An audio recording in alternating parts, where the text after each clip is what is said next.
Bonsoir, bonsoir, bonjour. C'est Congo News 24. Bande Konanga, comme toujours avant de commencer notre émission, nous disons merci à Dieu.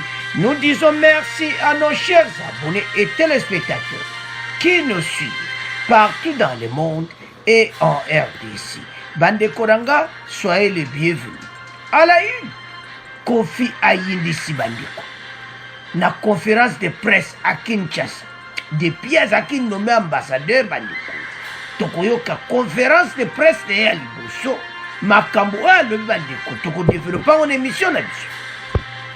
Deuxième point Bandeko Nangai. Boyoka Oyo presse française et ONG à RDC Balobi Sibeya. Bandeko Tokoyoka ba détail. Oyo ba français Balobi. Mpe na oyo ba ONG Bandeko Balobi. Alors tous à la connecter. Pour développer ensemble. Troisième point, Bandeko Nangai. Après incursion de l'armée sud-soudanaise, Bandeko Boyoka Oyo et Salami. Aan. Boyoka message Yanuboya. Bandeko Zaya Koyinda. Peut-être développer en émission. Alors, chers téléspectateurs, émission Bandi et commettant haute sur la Masulu Yamboka. On va commencer cette émission avec Kofi Olomide. Boye sabande konyo cette émission bandi et committant auto sanganaka pour te développer ma solo yambo. Kofi a salaki première conférence nene bandiko. Makambo ba détail a beaucoup yoka bandiko. Donc Kofi bena du boulot na yo sérieux. Alors ceux qui vont l'année ba pogno se ba planning na yi. O nyoso abongisi boko comprendre. Que confiance à Baïda bien. Te répéter entre bango, moi nyungu zalaka. Mais si vous comme temps, Baptiste Nyonso, Bazala Sima Kofi, pour avancer la rumba congolaise. Chose qui est difficile, mais il faut passer l'effort. Alors, avançons. L'artiste congolais Kofi Olomide a présenté ce samedi 12 mars son programme de première année comme ambassadeur de la culture congolaise. Présenté en 7 points. Le programme débute le 15 avril et s'étend sur une année à l'intérieur du pays comme à l'extérieur de la RDC. Bandeko, Kofi a l'accepté expertise. Non seulement la musique, mais Moutou pas qu'on dirige ma soul. Ceux qui vont l'andiango comprendre que Baïde a bien. Donc, Baïde n'a yéza que va avancer. Makambo Oyo, il y a la rumba congolaise, c'est comme à un niveau moussous. Le 15 avril, à l'occasion de la Journée mondiale des arts, il sera en visite au musée de Tervuren, en Belgique. Il regorge une collection de 8000 instruments de musique congolais. Il a lancé un message aux artistes et chanteurs Gims et Djadji Djouna, aussi ambassadeurs de la culture congolaise, d'être présents pour l'accompagner. Au monde baboule. Donc, à mon peut que ma solangue fait à la marque. Vous comprenez qu'à réputation, il y a Gims en Europe. Dans le monde, Sikoyo, James Akozana et na Belgique. Donc, à ce point de sur la conférence de presse est touché par point moko clé. Yango, baninga nyonso ba artiste o nyonso boza entourage na RDC. Fali, Werason, Wazeko, Mama na biso, Mamu, bon comprendre kaka. Bango tout bazala tout wana. Bandeko c'est important. Parce que bachala mwana nyonso bazala sima ya musala uy. Donc malgré gauche droite bino tout bosamba. Avançons. Les jours après, toujours à Bruxelles, il va donner une conférence afin de plaider pour la cause de la RDC en ce qui concerne la restitution de ces instruments de musique spoliés pendant la colonisation. Il dit que cela permettra aux enfants congolais d'apprendre l'histoire de la musique. Alobi a profité de l'occasion à cause de la kuna. Eti bazwa ndenge bakomi wana ba biloko na biso nyonso ya musique oyo ezalaki spolié na l'ère ya colonisation po ete bana na biso bayeba histoire bayeba masolo ndeni rumba ngo ebanda. Kofi a raison. Ya onzo mona ba belge oyo boye na colonisation bozwi na ba objet d'art na ba oh non non non bande kotala totelema ya omoni ba belge de bazawana ba yebi ba moko ba be place ezali alors ba kosala effort côté wana. Alors et ça vraiment important était RDC bandeko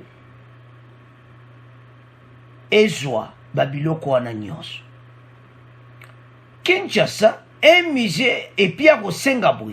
Je m'excuse. Aussi, cette conférence servira à demander à l'État belge de construire à Kinshasa un musée de la musique congolaise. À l'objet que l'era kozala na Bruxelles. À koyebisa l'État belge va construire un musée pour la musique na biso. Donc, Kofi a yenandenga mukiti. En ce fait, en guise de dédommagement pour le préjudice de la colonisation liée à ses œuvres. Et puis, bakosala mise wana parce que ça lokola dédommagement oyo na onyo sama be bango basala alors batonga mise ya musique congolaise. Bandeko oui, Batunyo Sobayebi Kofi. Bayebi la façon à Kofi. Toujours à Zamuta, bah problème, n'a artiste et tout ça. Mais, aïe, aza akoli, mboule poussani, n'a ba mboula oyo déjà, a comment raisonner, que comme étant, y a ma kambo en dessous. Tant à koutana ki na fachi ba PC passeport oyo. Basola na fachi ça que peut-être même tout ça là qui te comprendre déjà que et comme tant avancé mboka la musique congolaise est la musique populaire dans le monde pour le moment. Afrique mobimba biso to dominer la musique, mais pourquoi musique wana et doit que s'écater partout de dominer en Afrique, mais il fallait dominer ce qu'on a monde. Et kozala kitoko. Mais, et l'oroni salamabo. C'est l'histoire du pays. Tant que tout au passé dans Mboka, tu es sabino chaque fois que le gouvernement sur les amalamouté, ma communion se peut être malam, mais bon, moi, musicien. Mais ça va problème. Alors, pour dominer le monde, et je sais que les Congolais vont comprendre.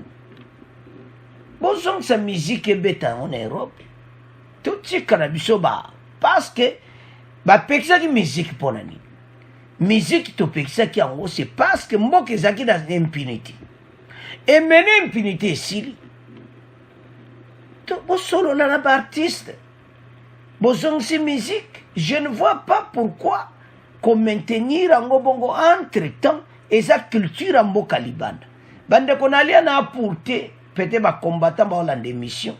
Et ça va expliquer que musique au point pima libanda makasi il faut pas bête taper ba concert européen ba concert américain wana siko musique na biso mais tant que je calme na ba pays européen zo beta mati na ni peso sa mati donc c'est-à-dire musique na biso ezongi le colonial na ghetto des oreilles en Afrique alors que Kofi Awa a hier ambassadeur Kofi a monique a même ma musique na biso bima libanda.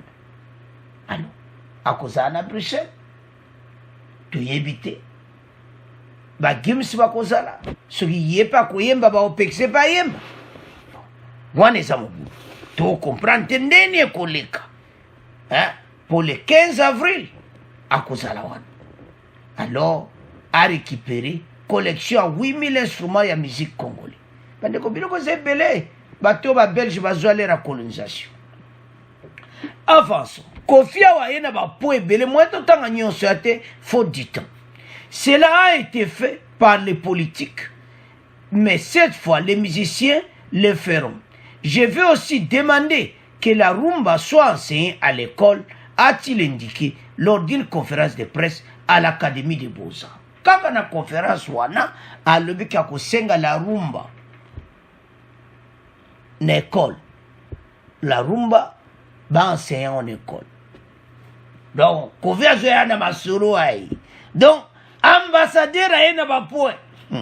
Eza koyinda kofi oza problème sérieux na bato oza na bango. Bango siko fo bato sa yo. Baza na choite. Fali kutazane respect pana yo. Mais te éviter bon mususu. Donc et ça pena mobulu. Ba wera bango tout. Donc bande koza problème ka bo se soumettre ka ki to travailler passer as ambassadeur. Donc tant ba nommer mutu. Tout ça c'est pour ça simanaï. Avançons.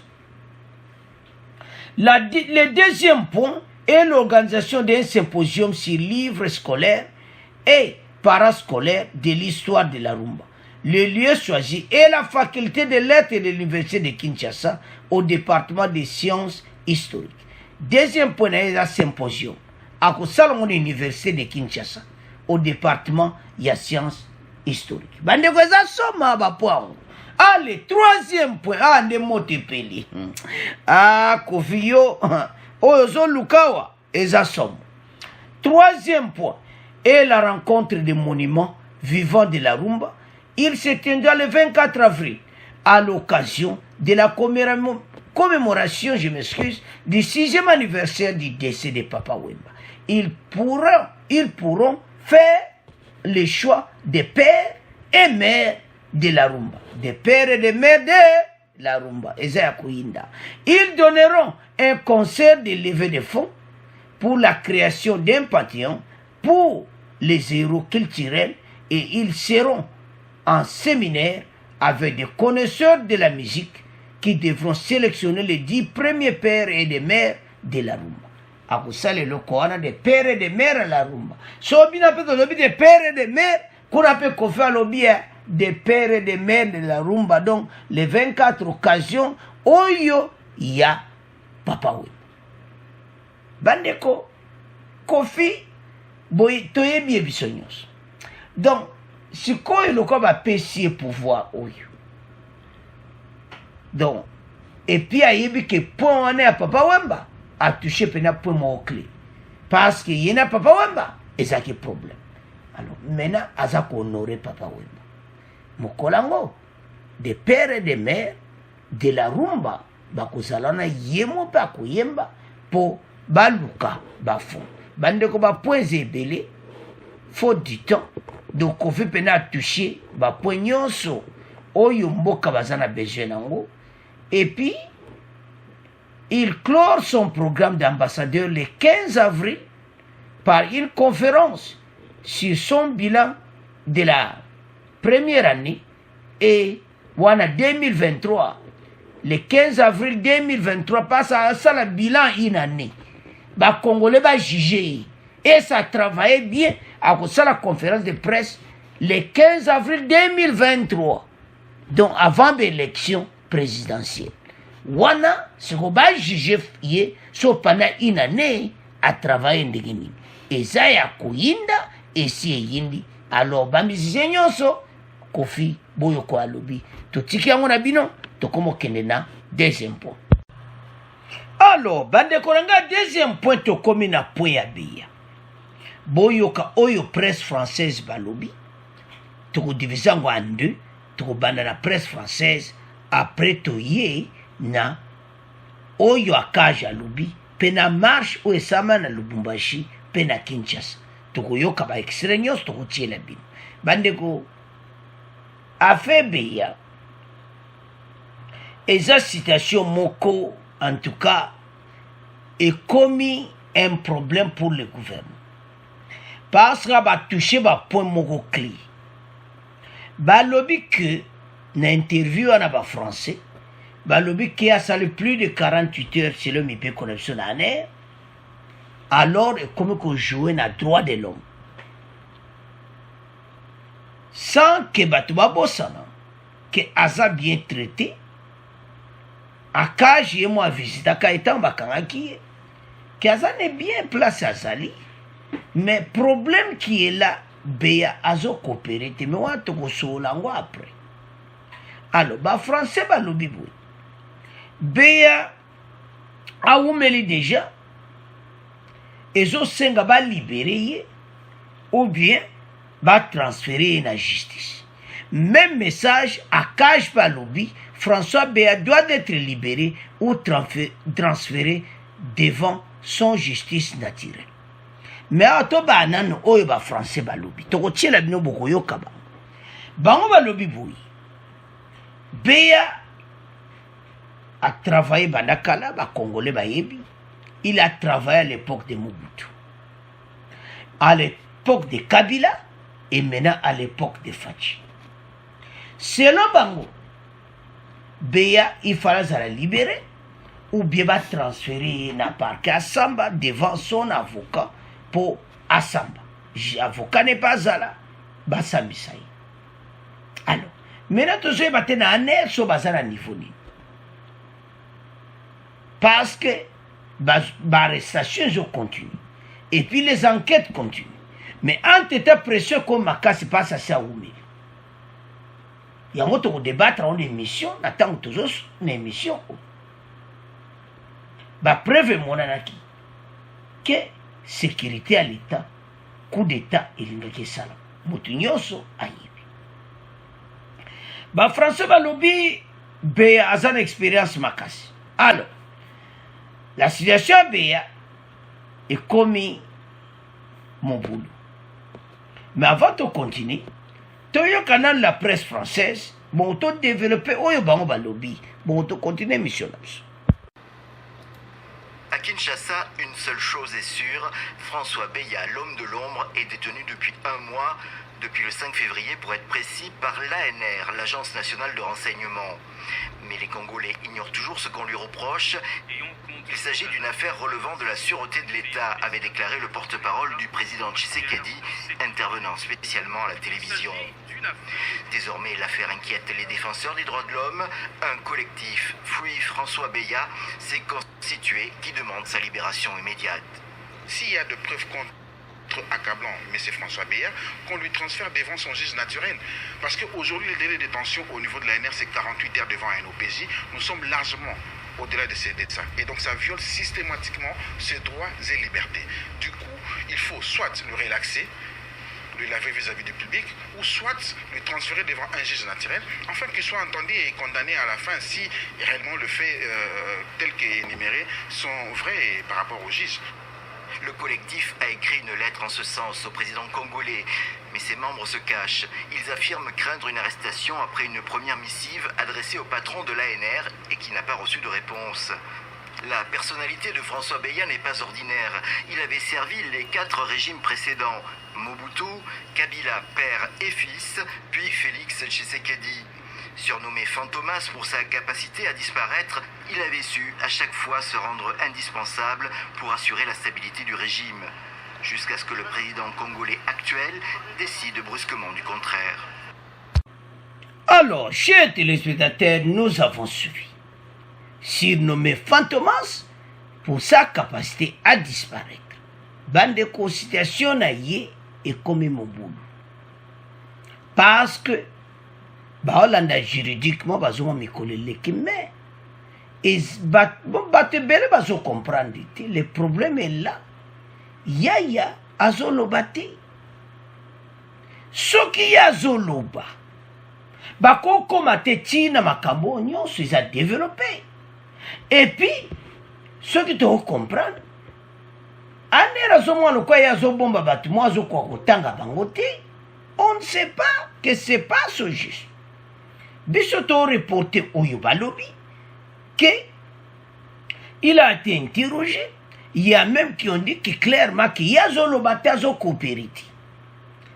Toko Kendeti, il y a des arrestations. Il y a cas républicain. il y a secrétaire particulier, il y a ingénieur. On parle tout na arrestation. Mais sikoyo ta oezo kende ti wapi. Et l'un des autres pour batailler devant la barre, basambisa ye, ba congolais balanda. C'est ça le problème où est commis mon boulot. Alors, mais surtout comprendre aner alingi makamu nyonso eleka na discrétion. Mais tant qu'on besoin de la discrétion, peuple aussi a ba question. Qu'est-ce qui se passe? Parce que jusqu'à présent, il est aux arrêts, mais à passer dans la justice, selon la loi nabiso. Et zo senga yale la justice, comme ça, batuba yepa, ndenge ni masolango, elikaki. Alors, bandeko somo li kambu, evandi bui, ezako binabi. C'est-à-dire, ça n'a pas combat minene oyo mwebatanga, ezati. Alors, ba français ba lobi wana ke expérience na ya travailler na Mobutu, Kabila père, Kabila fils, selon ba français de ba lobi. Donc a Oumeli, donc na musala ou. Mais citation comme Mobutu. Il y a entendu le cas directement dans la cage. François Beya doit être libéré ou transféré devant son juge naturel. Wana maître Kapiambo Bozomona wana. L'ancien conseiller spécial du président de la République en charge de la sécurité devra être libéré ou transféré devant son juge. Appelé vendredi 11 mars à l'association congolaise pour l'accès à la justice. Dans une lettre adressée à l'administrateur général de l'Agence nationale des renseignements, le président de cette ONG, Georges Kapiamba, pense qu'après un mois de garde à vue, sa détention dans les délais gelés de l'année devient arbitraire. Alors, bah que délai leki.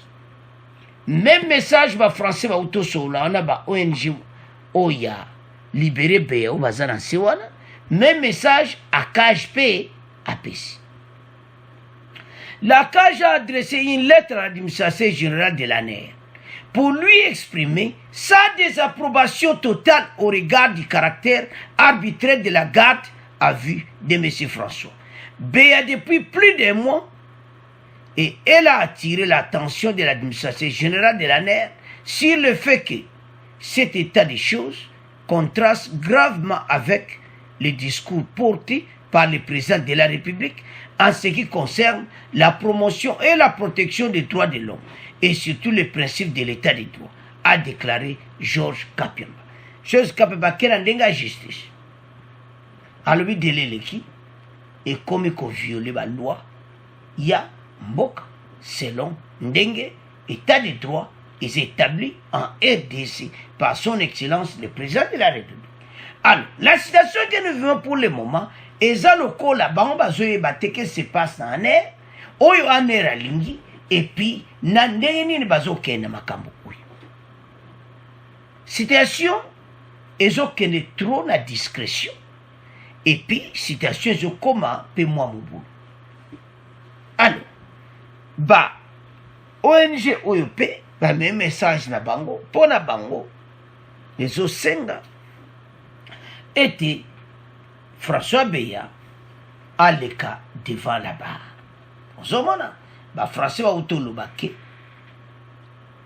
Selon Bango, François Beya, fantomas, capacité à disparaître ou bien apparaître. Donc, et ça, situation ça. Alors, pour na Bango, balobi que yé a travaillé na Mobutu à son expérience.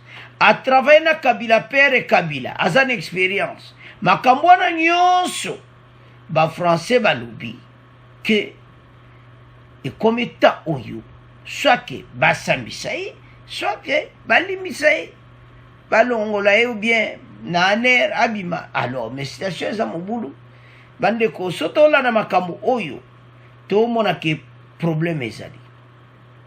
Aka je recommande vivement l'administration de l'ANER pour accomplir qui est lettre écrite. Et puis, bah, ONG peut comme lettre kidnap to l'année que ça, bah, français, bah, ONG peut comme banga, c'est bah, on peut comme banga, on peut bah, kanga bango et tout ça.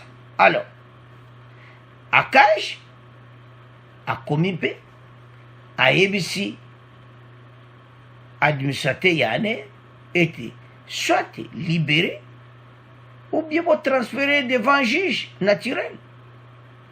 Quand je recommande vivement l'administration de l'ANER de prendre des dispositions pour les remettre en liberté ou les transférer devant les juges compétents.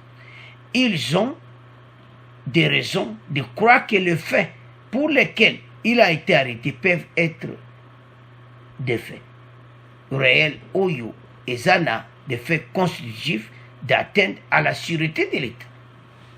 Problème est zawa. Où ils ont les Canaanais?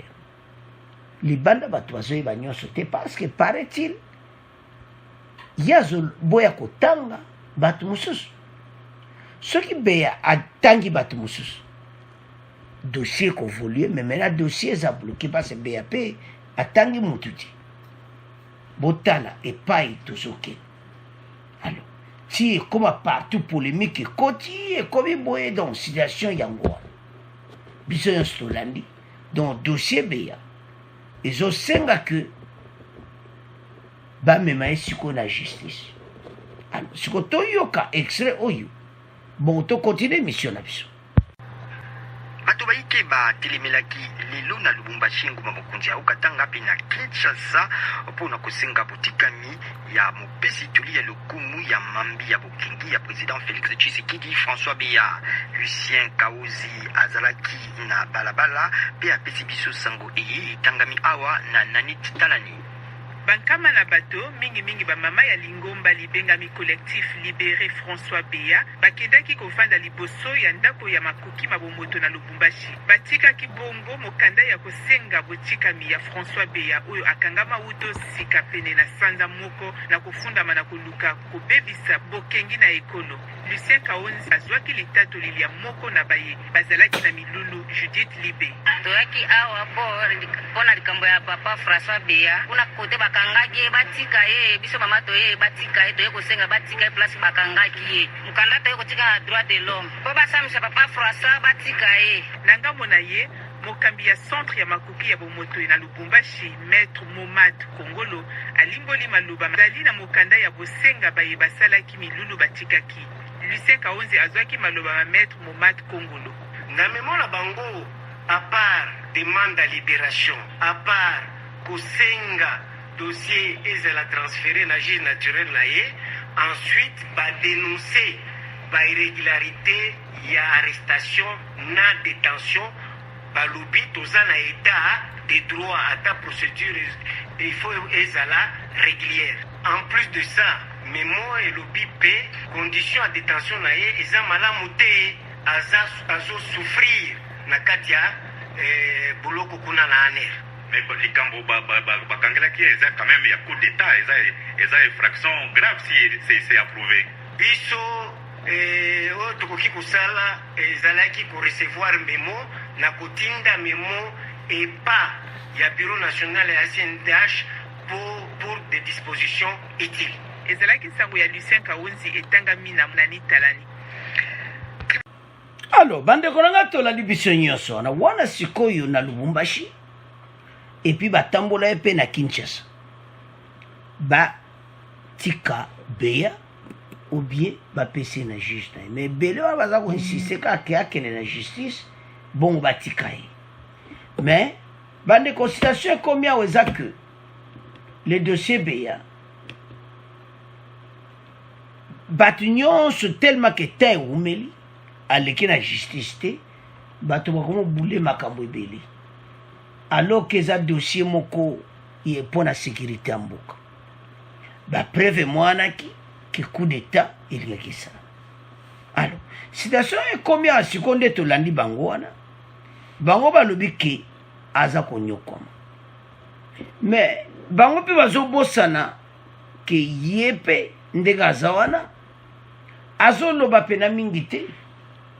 Est-ce que eza na bato ye moya tanga kombo na bango eza te wana eza pe point mosusu eza na bapon oyo mwen ye atanga kombo te wana bandeko faut développer c'est pourquoi azolinga kocoopérer te avec na ANR makambo ekende mbangu bamema ye devant juge naturel.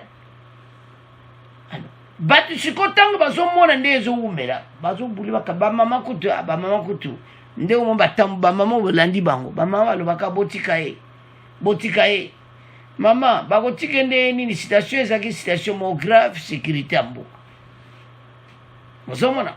Alors maintenant eloko gouvernement kosala ke situation oyo baluka basambisa bango mozomona parce que temps ezowumela. Mais biso nde toyebi na mwa vérité ebimaki ete bazowumela boye awumeli kuna mpo alingi koloba te. Siko moto azoloba te siko bokosala nini? C'est sa place oyo bango baza bloqué. Question badekebe mpe batunaki mais pourquoi azoloba te? Qu'est-ce qui ne va pas? Azoloba te pona nini? Wana ekomi dossier mosusu. Donc oyo balobaka ke situation ekomi oyo baloba mobulu nde biso oloba chaque na émission l'heure est grave ya bokoloba sikoyo bokomi bababa na bababa sikoyo ANR me nde bomona administrateur wana ANR ye mpe atuna question François Beya pas répondre, il y a Zolobati. Voilà. Et pas wapito comme na dossier Beya. Mais, les bandes bazosenga, été batikai. Ba français ba le baza mutu azan expérience. Atsana Mobutu. Après Mobutu, asana Kabila. Maintenant, Kabila Fachi. Donc, beta pour azan expérience bakas fantomas. Sikoyo dossier na ndenge ekomi ekoma obulu sikoyo ezosenga ke aleka devant là-bas biso nyonso en tout cas biso mpe tokoapuye yango ete ekomi tan samba bakongole mpe toyeba vérité ye mpe atanga bato oyo mpe azalaki na bango parce que paraît-il y a d'autres non moya atanga eza te mais atanga bakombo to avancer na dossier tant que bazotanga te bolingi bozwa pouvoir oyo na makasi pouvoir oyo bandeko bolanda émission bakongole ebele bakufi mpo na pouvoir oyo il faut démocratie continue mpo na kohonore bakongole oyo bakufa toya bandeko ebele bakufa na limete bakufa na aéroport anjili bakufa na banzela bakufa na place bake bamarche bazonga te. Alors démocratie yango fallait continuer soki lelo bosali coup d'état siko honneur bato wana bakufa mpo na démocratie eke zero yango ezosenga ete démocratie continue makambo batelemela yango très bien mpo bamosusu basala te lisusu na ndenge oyo esalami. Alors boyeba te vérité sukasuka ekobima. Alors totiki deuxième point na bino tokei na troisième point. Alors bandeko na nga tokomi na troisième point na biso. Après incursion de l'armée sud-soudanaise boyoka oyo esalami na Aru. Bandeko boyebi incursion oyo esalamaki esalamaka mpe liboso l'année passée eyesala monsieur année oyo. Alors esalamaki le 27 février sikoyo kote ya EDC bamono makambo oyo tovanda yango na mesa basudanais balimba ilanda mpe makambo oyo bavoisin mpe basalaka bango baya kobinaka na terrain na mboka na biso. Après l'incursion de l'armée sud-soudanaise, les autorités des deux provinces transfrontalières se rencontrent à Aru, Soudan du Sud et RDC. Gouverneur ya bango ya ngambo ya Soudan, pe gouverneur na biso ya Ituri, baye kokutana na zone frontalière ya Aru. Eza mboka mo munene eza na RDC oyo eza ekangama na Sud Soudan. Situation oyo bandeko eya situation moko etungisaki bakongole mingi biso nyonso koma mboka na biso bato bayaka bakoti babimi baye bakoti babimi.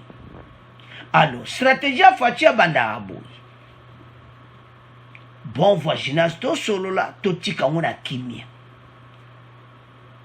soki bango mpe bayoki te bakozwa bouton ndenge bavoisin ya Rwanda mpe bakomi mikolo na problème.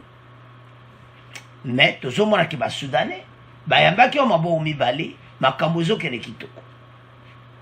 Les autorités militaires de la province de l'Ituri en RDC et la délégation de la province centrale équatoriale State du Soudan du Sud se sont rencontrés samedi 12 mars 2022 à territoire situé à plus de 300 km au nord-est de Bunia après les incursions armées sur le sol congolais des soldats sud-soudanais le 27 février. Gouvernement na bango, délégation na bango yewana ye, Luboya pe, ay, bavana mesa. Boko yoka ba déclaration na bango. Selon la ACP, qui cite des sources officielles, la cérémonie d'ouverture de cette assise était présidée par le gouverneur militaire de l'Ituri, le lieutenant-général Johnny Luboya Kachama, en présence de son homologue de la province centrale d'équatoriale State, Emmanuel Adil Anthony Wani. Bakutanaki, kote ngamo na bango, Emmanuel, ngamo na biso, gouverneur Johnny Luboya. Batsali ba déclaration ba lui makambo eza makambo bien te pombo ke tambola bien. Tozala bomoko. Wana ba idée chef de l'État. Oye belé bise belé tozala d'accord na. Tolingaka attaquer. Non, mo bo bandina nakali. Ya fachake na makambalendo. Boyoki te après fachake na direction. Avançons. Cette semaine, les autorités militaires de l'Ituri sont en mission d'itinérance au nord-est de la province, afin de s'imprégner des réalités sécuritaires dans les régions déjà conquises par l'armée et celles qui sont encore sous menace des groupes armés. Après Mahagi, le chef de l'exécutif provincial militaire, le lieutenant Johnny Luboya Kachama, et ça suit séjour à Arme, banana Mahagi, et pas wapi bubulu pesali, kesukona Arme, où ils ont eu des échanges francs avec des autorités administratives du Sud-Soudan, notamment sur les questions de sécurité à la frontière entre les deux pays. Comment binoboya kana pays na biso? So boya kuiba ba minéraux. Bandeko le Soudan. Ba penana ba biloko belete lokola biso. Zomona. Ba mo pays ezana problème, pays d'abord les a divisés. Ya on a fait ça RDC. Ba Kongola tato ande nini, mais côté mboka na biso, tozala ka de père et de mère. Wa pena fait ça Congolais tout. Na oya lo bakane mabe. Biso nyonso, so komi likambo ya mabele a RDC. Congolais. Ah, wano mekate. Oh, balkanisation, oh, mboke kabwana, non. Tala Soudan. Pa kabwana. Mboke zaki mboke komi na Nord Soudan, na Sud Soudan. Pona nini koyoka nizati. Congolais biso to yango, ide fachi azanango. Il faut tous à la bateau, to yeba kosolola. Et ça la kavri. Alors, sans plus tarder, Toyo Kamakamonde le Kaki. Bon, to continue mission la mission. On va poursuivre ce journal. Nous allons nous rendre en Ituri où le gouverneur de province multiplie les efforts pour la sécurité et le bien-être de la population. Voilà qui justifie sa rencontre avec son homologue du Soudan du Sud, Oscar Mbakaish.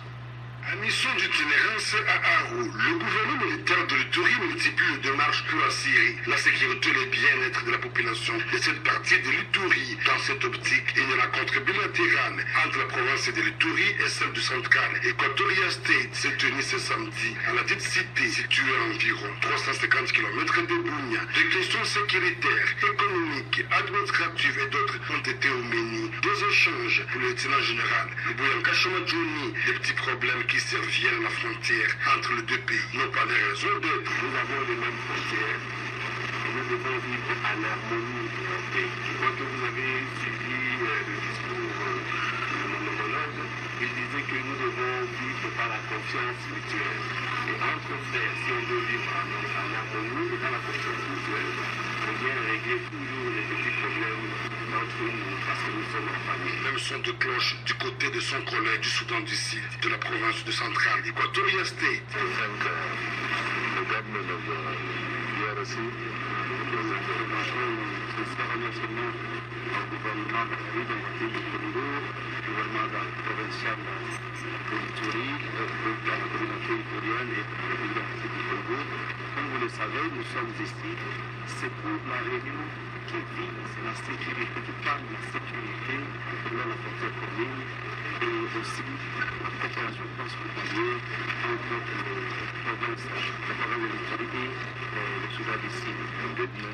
In order to improve on our relationship between the two countries. Il y a la contretemps souhaitée par le chef de l'État congolais, Félix Antoine Tshisekedi Tshilombo, et celui du Soudan du Sud, Salva Kiir, a envie d'améliorer les relations entre les deux pays, notamment sur le plan sécuritaire et économique. Rappelons que, lors du séjour du gouverneur de province à Mahagi, une autre rencontre bilatérale avec 3 districts de l'Ouganda a également lié dans le même objectif d'améliorer les relations.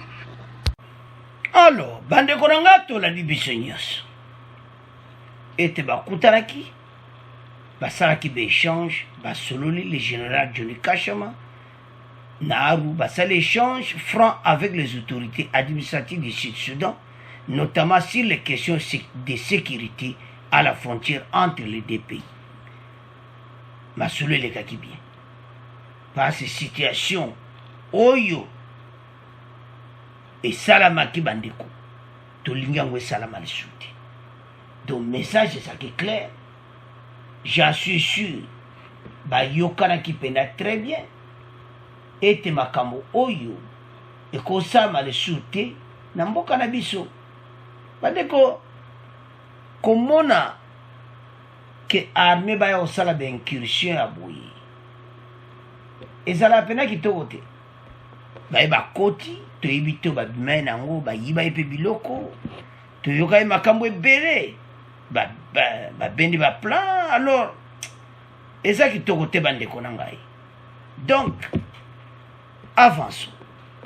Cette rencontre entre les deux délégations respectives nous offre l'opportunité de faire un état de lieu des questions d'intérêt commun entre la province de l'Ituri et la province centrale équatoriale State, et aussi formuler des recommandations susceptibles d'améliorer la qualité des échanges entre nos deux entités, tant sur le plan économique, culturel, sécuritaire et bien d'autres, expliquait Luboya Kashama à la conférence de presse. Bango tout bazaki présent.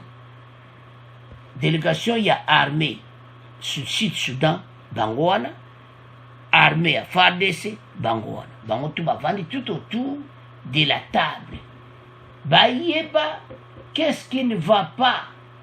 Et loko nini ezoboma mboka. Alors, basolo laki, bandeko, eza vraiment important. Il fallait kakabongo était basolo. Le 27 février 2022, les militaires du Sud-Soudan se sont emparés du village de Ari, en chefferie de Kako, dans les territoires d'Aru, en Ituri. Un civil tué, 2 autres kidnappés par ces militaires avant d'être relâchés le 2 mars. Parce qu'il y a un mais après, il y a un. Donc, ce là, il y a quelque chose qui ne va pas. Et ce senga était la situation est à la régulariser le plus tôt possible. toko continue boye te mboka ekokontinue boye te bandeko na ngai bato bayaka bakoti babini bayi basali oyo wana bakei kontaka oyo ndenge tolandi wana eza souhait oyo faci alingai d'abord bakenda nzela wana kote ya Soudan bavandi na mesa kote mpe baye bavandi na mesa ete makambo wana esalama lisusu te biloko boye eza nde bapreuve faci azalaka na pourquoi faci asali parce que lobi soki baye bameki yango oyo faci akopresente epa batabi tala liboso to basalaki tokutanaki na bango mais bakontinue makambo ya mabe. Alors bandeko na ngai situation nde ekomi basololi face à face armée ya Sud Soudan batia su makolo te na mboka na biso.